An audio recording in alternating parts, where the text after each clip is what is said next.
আসসালামু আলাইকুম। আজকে রাইসুল বেগম বাসায় আসলাম।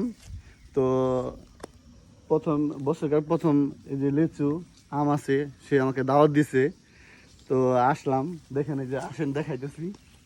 এই কত ছোট একটা গাছ, আমরা দেখেন কি আম ধরছে। এই যে আমরা পাকে না, অবশ্য পরে পাকবে হয়তো বা পরে খাবো আর কি।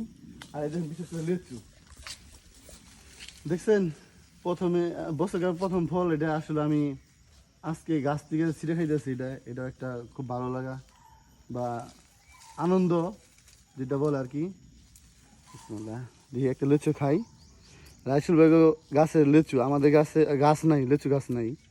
হয়তো জানি না লিচুটা কেমন হইব। ভাই টক আছে লিচু? টক নাকি? আমি খাইয়ে দেখি নাই, খান নাই আপনি? আমার খান নাই? এই বছর এখনো খাই নাই। খান নাই? এই বছর প্রথমকার লিচু আমি খাইতেছি আপনাদের বাড়িতে আইসা। তাও বিসমিল্লাহ। ভাই লিচু কিন্তু এখনো পুরোপুরি পাকে নাই।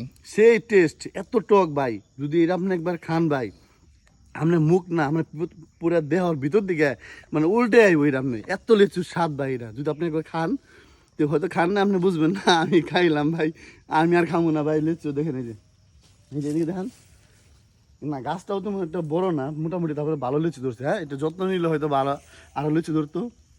যাই হোক, ঠিক আছে, যারা যারা লিচু খাইতে চান রাইসুল বেগম বাসায় চলে আসবেন। আমি তো খালি গায়ে, হ্যাঁ তো খালি গায়ে হেঁটে ধ্যান দেবো না। যাই হোক, কারণ লুঙ্গি পরা আছে।